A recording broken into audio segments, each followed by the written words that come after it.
Good morning, folks of the Western Slope. I'm your meteorologist, Barrett Finson. We saw those showers make their way through the Western Slope last night. We didn't see crazy potential for thunderstorms and not as many lightning strikes as we've seen in the past, as we had more cloud coverage to limit the daytime heating for the lifting mechanism that we need for those storms to accumulate quite rapidly. And that rapid storm development is usually what will produce quite powerful thunderstorms that produce lots of lightning. It wasn't the case yesterday, as we saw very gradual development, lots of widespread showers just continuing to just kind of spit on us here on the Western Slope. As far as those rainfall totals, we've got about 1/10 of an inch in Grand Junction. Rifle got the bulk of it as those storms kind of went up that orographic lift, made them actually accumulate a little bit faster to produce more of those rainfall totals in Rifle and north of Garfield County. So that's what we saw yesterday. Those humidity values are all over the 90s for today as we were starting out our morning. A little bit muggy, however.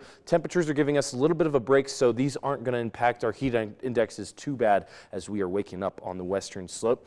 We're seeing that we're pretty clear as we're starting out. Just a few storm accumulation down south of that monument here, southeast or southwestern corner of Mesa County is where we're seeing just that very, very gradual development starting out this morning. I'm expecting these to kind of dissipate out quite rapidly before they reach the valley, though. So not a lot to expect, but we're seeing this high pressure continue to make its way further to the west. This is going to circulate that moisture from the remnants of Tropical Storm Harold. We're going to tap into that moisture for cloud development, especially over the mountain ranges in the central part of the state. So expect some showers in central Colorado if you're over in those mountain towns.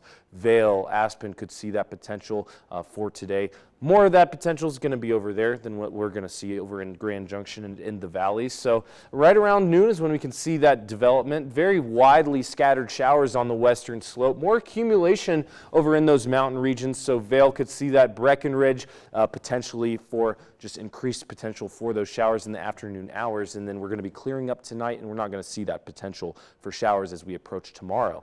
However, taking a look at that live tower cam, we're waiting on that sun to start rising this morning, and we're 64 degrees, and we're going to be warming up for there.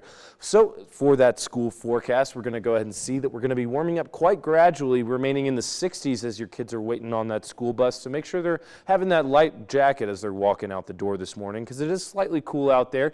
And that high pressure system still bringing in that excessive heat potential to the eastern side of the United States. So check up on your family over on the east if you got them over there. Make sure they're hydrating and just preparing for these extreme heat potentials and heat indexes well above 100 degrees. Starting out all over the United States, we're getting a break from the heat. We're in those lower 60s for this morning starting out, cooler than the rest of the United States over here on the eastern side. They're already in 80s as they're warming up, and they're having that increased humidity as well. So definitely be thankful you're on the Western Slope, because we got a high of 85 degrees with the potential for some showers, and we're not going to warm up until really after this weekend, getting back into those 90s, and then Montrose going to be slightly cooler, remaining in the 80s for next week. Overnight lows mostly going to be bouncing back and forth between the 50s and 60s, but lots to look forward to next week.